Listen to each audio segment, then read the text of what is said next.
राधे राधे गुरुजी। जी, राधे जय राधे। श्रीमन्नारायण गुरुजी। जय श्रीमन्नारायण। गुरुजी, हम शामली उत्तर प्रदेश से आए हैं और पिछले आपसे मिलने के लिए ही आए हैं। हम लोग 3 दिन के लिए आए हैं। मैं तो चाहती थी कि हम आपको दूर से देखें, लेकिन भगवान की कृपा हुई कि हमने आपको लाइव देखा।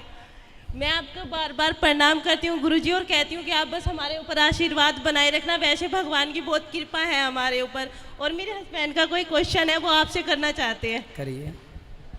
राधे राधे गुरुजी। राधे राधे।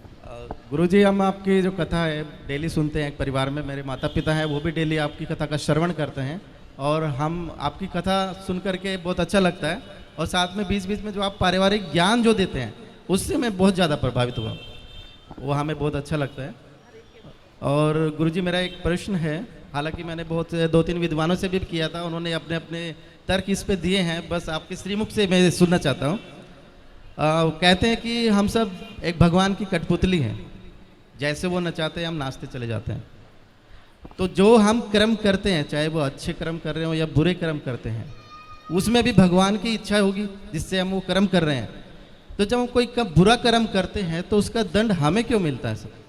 मेरा ये प्रश्न है। बहुत सुंदर प्रश्न है इनका, बड़ा गहरा है, बड़ा अच्छा सवाल है। बहुत कम लोग प्रश्न करते हैं ऐसा, आपने प्रश्न किया है, उत्तर दे रहे हैं।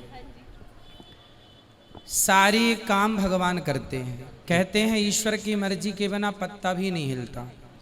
तो जब सब भगवान करते हैं तो फिर पापी व्यक्ति क्यों है? बिल्कुल बिल्कुल, है ना। हमने चोरी की तो फिर हमने वो भी ईश्वर की मर्जी से की, क्योंकि सब ईश्वर की मर्जी से हो रहा है। ये सवाल है आपका। जी जी बिल्कुल। अब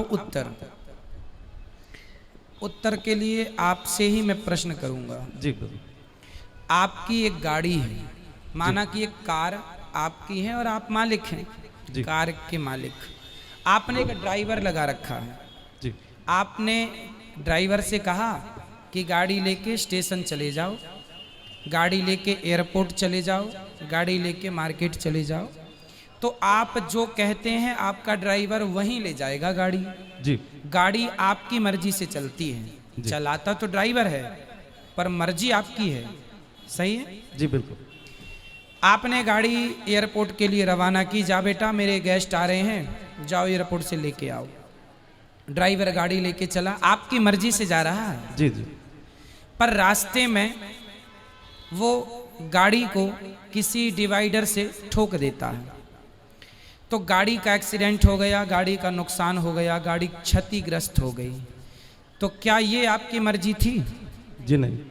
आपकी मर्जी थी कि गाड़ी एयरपोर्ट जाए, पर गाड़ी का एक्सीडेंट हो गया, गाड़ी गड्ढे में गिर गई। ये आपकी मर्जी नहीं थी, ये मर्जी नहीं थी, ये गलती थी। किसकी? आपकी नहीं, ड्राइवर की। हाँ या ना? जी। ड्राइवर के पास दोनों थे, एक्सीलेटर भी था और ब्रेक भी था। क्यों नहीं हिसाब से गाड़ी चलाया? क्यों डिवाइडर पर ठोक दिया? आपकी गाड़ी आपकी मर्जी से चलती है, पर जब उसका नुकसान होता है तो वो आपकी मर्जी नहीं होती है ना, वो लापरवाही होती है। उसी प्रकार ये संसार भगवान की ओर से चल रहा है, मालिक भगवान है, हम लोग केवल ड्राइवर हैं। हमारे पास ईश्वर ने विवेक दे रखा है। आपको पता है कि आपको गुलाब की सैया पर तो सोना है, आप कहीं गुलाब होंगे तो आप जाके उस गुलाब के ऊपर बैठ भी सकते हैं, खड़े भी, पर कांटों का ढेर होगा तो आप नहीं खड़े होंगे। आपको पता है कि ये गुलाब है, ये कांटा है, आपको समझ है कि ये सही है, ये गलत है। जब आपको समझ है तो आपने अपनी समझदारी से अपने मन को रोका क्यों नहीं गलत काम से? ईश्वर की मर्जी से संसार चल रहा है, आप और हम सबकी मर्जी में ईश्वर की मर्जी है। पर हम जो गलत निर्णय लेते हैं उसके लिए ईश्वर ने हमें स्वतंत्र, गाड़ी आपकी है, मालिक आप हैं, लेकिन ब्रेक एक्सीलेटर आपने ड्राइवर को सौंप रखा, भाई जहां जरूरत पड़े दबाते रहना। उसी प्रकार ईश्वर ने भी हमें बुद्धि देके स्वतंत्र कर दिया है कि जहां जरूरत पड़े वहां अपने हित में अहित में सोच लेना। आपको कहा जाए कुएं में गिर जाओ, आप नहीं गिरेंगे, आपको पता है ये गलत है। तो आपको स्वयं को ईश्वर ने इतनी पावर दे रखी है। मालिक तो आप हैं गाड़ी के, लेकिन कुछ पावर ड्राइवर के पास भी है ना, ब्रेक एक्सीलेटर। उसी प्रकार संसार ईश्वर का है, संसार ईश्वर की मर्जी से चलता है। पर जब आप गलत करते हैं तो वो ईश्वर की मर्जी नहीं होती, वो आपके मन की गलती होती है। आपने अपने मन को नियंत्रित क्यों नहीं किया? ड्राइवर ने गाड़ी को क्यों नहीं नियंत्रित किया? अब नुकसान हुआ है तो वो ड्राइवर को भी चोट लगेगी, मालिक को चोट नहीं लगेगी। भाई एक्सीडेंट हुआ है तो चोट, मालिक तो घर में बैठा है, मालिक तो परमात्मा है। अब तुम ही ड्राइवर हो तो तुम ही भोगो फिर।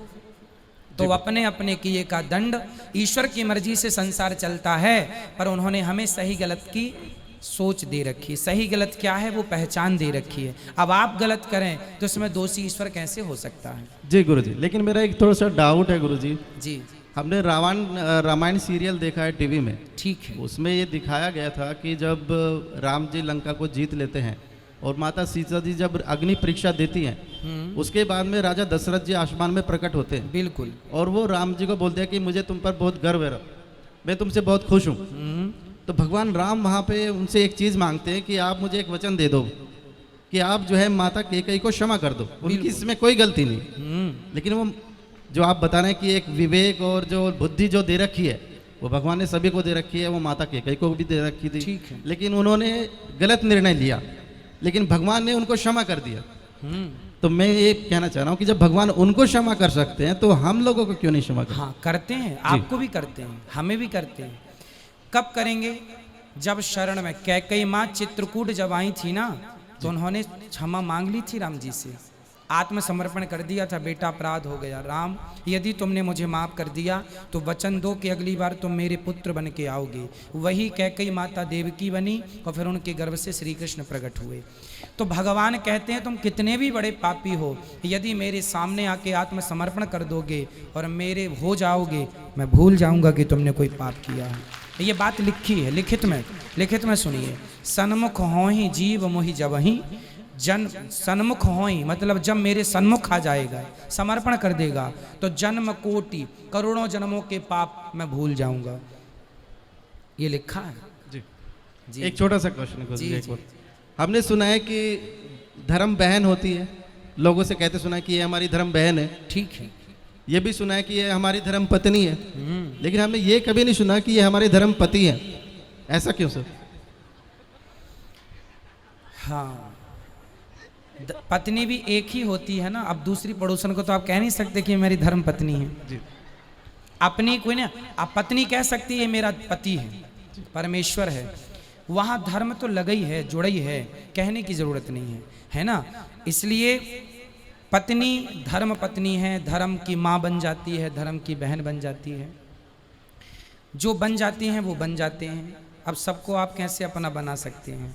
बना सकते हैं, पर सबको धर्म पति कैसे बनेगा? कोई पति व्रता नारी है ना, एक पति के सिवा, एक पुरुष के सिवा पराये पुरुष पर नजर जाएगी तो समाज उसे कुलटा कहेगा, चरित्रहीन कहेगा।